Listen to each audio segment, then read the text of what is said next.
nama saya Putri Astuti. Saya dari kelas B semester 4 jurusan PGSD. Di sini saya akan menjelaskan modul 1.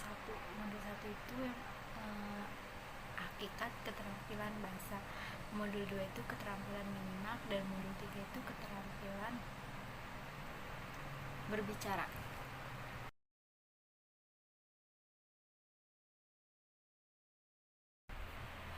Yang pertama adalah mendengarkan. Mendengarkan adalah keterampilan memahami bahasa lisan yang bersifat responsif, bukan sekedar mendengarkan bunyi-bunyi bahasa, melainkan sekaligus memahaminya. Yang kedua, berbicara. Berbicara adalah kemampuan mengucapkan bunyi-bunyi artikulasi atau kata-kata untuk mengekspresikan, menyatakan, atau menyatakan pikiran, gagasan, dan perasaan. Menulis. Yang ketiga, menulis adalah melukis lambang-lambang grafik yang menggambarkan suatu bahasa yang dapat dipahami oleh seseorang. Yang keempat itu adalah membaca. Membaca adalah proses yang dilakukan serta dipergunakan oleh pembaca untuk memperoleh pesan yang hendak disampaikan oleh pesan penulis melalui media kata-kata bahasa tulis. Yang kelima adalah memirsa. Memirsa adalah proses aktif dalam memperhatikan dan memahami media visual seperti televisi, gambar, iklan, film, diagram, simbol, foto, video, drama, gambar, patung, dan hubungan keterampilan berbahasa. Keterampilan berbahasa yang pertama adalah hubungan berbicara dengan menyimak. Yang kedua, hubungan mendengarkan dengan membaca. Yang ketiga, hubungan membaca dengan menulis. Yang keempat, hubungan menulis dengan berbicara. Manfaat keterampilan berbahasa. Keterampilan berbahasa bermanfaat dalam melakukan interaksi komunikasi dalam masyarakat. Banyak profesi dalam kehidupan bermasyarakat yang keberhasilannya antara lain bergantung pada tingkat keterampilan bahasa.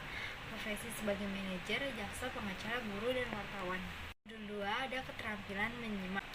Pengertian menyimak. Menyimak adalah kegiatan mendengarkan lambang lisan-lisan dengan penuh perhatian, pemahaman, apresiasi, serta interpretasi untuk memperoleh informasi.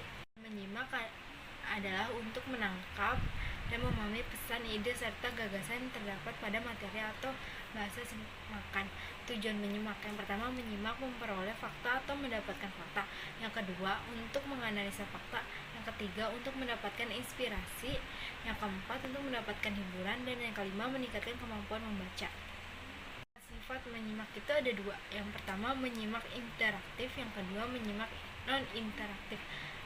Menyimak interaktif dengan melakukan tanya jawab dengan pembicara atau dengan penyimak lainnya. Menyimak non-interaktif, kegiatan menyimak yang tidak disertai dengan tanya jawab atau interaktif antara pembicara dan penyimak. Tahap penyimak itu ada 5. Yang pertama, mendengarkan. Yang kedua, memahami. Yang ketiga, menginterpretasi. Yang keempat, mengevaluasi. Dan yang kelima, menanggapi.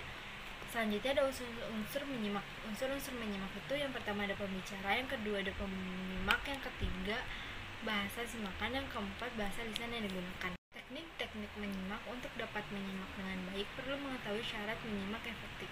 Adapun syarat tersebut ialah yang pertama menyimak dengan konsentrasi, yang kedua menelaah materi, yang ketiga menyimak dengan kritis, yang keempat membuat catatan. Kita lanjut ke modul 3 yaitu keterampilan bahasa. Keterampilan baca pemula. Pengertian berbicara. Menurut Taligan 1990.149 menyatakan bahwa berbicara adalah keterampilan menyampaikan pesan melalui bahasa lisan. Dan yang kedua, menurut Arsad dan Mukti 1993 mengemukakan bahwa kemampuan berbicara adalah kemampuan mengucapkan kalimat-kalimat untuk mengekspresikan, menyatakan, menyampaikan pikiran, gagasan, dan perasaan. Dan dari pendapat di atas dapat disimpulkan bahwa berbicara itu lebih baik sekedar mengucapkan bunyi-bunyi atau kata-kata saja, melainkan suatu alat untuk mengkomunikasi gagasan-gagasan yang disusun serta dikembangkan sesuai dengan kebutuhan pendengar dan penerima.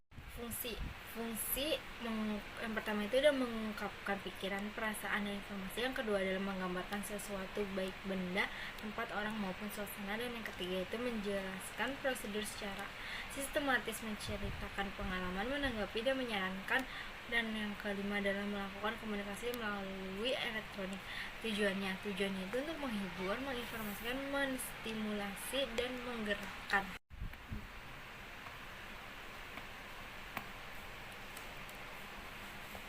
Jenis-jenis berbicara secara umum itu ada 5. Yang pertama, berbicara berdasarkan tujuan, berbicara untuk memberitahukan, melaporkan, dan menginformasikan. Yang berbicara untuk membujuk, mengajak, dan meyakinkan, berbicara untuk menghibur. Nah, yang kedua ini berbicara berdasarkan situasi. Ada 2, yaitu berbicara formal dan informal. Dan yang ketiga, berbicara berdasarkan peristiwa khusus. Itu ada 4, pidato presentasi, pidato penyambutan, pidato perpisahan. Dan yang keempat, berbicara berdasarkan cara penyampaiannya, disebutkan dalam 5, berbicara mendadak atau spontan, berbicara berdasarkan catatan, berbicara berdasarkan hafalan, berbicara berdasarkan naskah. Dan yang kelima, berbicara berdasarkan jumlah pendengarnya, berbicara antara pribadi, berbicara dalam kelompok kecil 3 atau 3 sampai 5 orang, berbicara dalam kelompok besar. Jenis-jenis berbicara permulaan. Yang pertama itu ada berdialog. Berdialog dapat diartikan sebagai pertukaran pikiran atau pendapat mengenai suatu topik tertentu antara 2 orang atau lebih. Fungsi utama berdialog adalah bertukar pikiran, mencapai mufakat atau merundingkan sesuatu masalah. Hal-hal yang perlu diperhatikan dalam berdialog adalah yang pertama, bagaimana seseorang menarik perhatian, yang kedua, bagaimana cara mulai dan mengakarsai suatu percakapan, dan yang ketiga, bagaimana menyela, mengoreksi, memperbaiki, dan mencari kejelasan, dan yang keempat, bagaimana mengakhiri suatu percakapan. Ini adalah menyampaikan pengumuman, ialah menyampaikan sesuatu hal yang perlu diketahui oleh khalayak ramai. Ciri-ciri yang harus diperhatikan dalam membaca pengumuman adalah volume suara harus keras, informasi yang tepat, dan gaya penampilan yang menarik.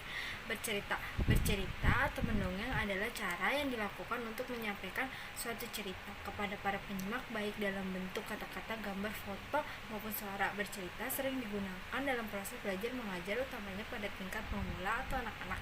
Teknik ini bermanfaat melatih kemampuan mendengarkan secara menyenangkan. Bercerita harus mempunyai kemampuan berbicara yang baik, memahami karakter pendengar, meniru suara-suara pintar, mengatur nada dan intonasi, serta keterampilan memakai alat bantu.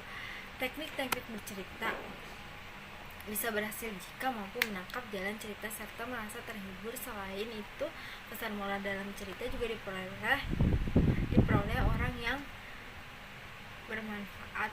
Bercerita antara lain memberikan hiburan, mengajarkan kebenaran, memberikan keteladanan. Kurang baca, berbicara lanjutan, pengertian, kudan baca, 1000, kudan baca, 48, kudan baca, 149, kudan baca, mengatakan bahwa berbicara adalah kudan baca, kaca berbahasa, kudan baca, pendapat dengan perkataan, kudan baca, kudan baca, pertama itu berbicara, kudan baca, menginformasikan, memastikan, meyakinkan, kudan baca, kudan baca.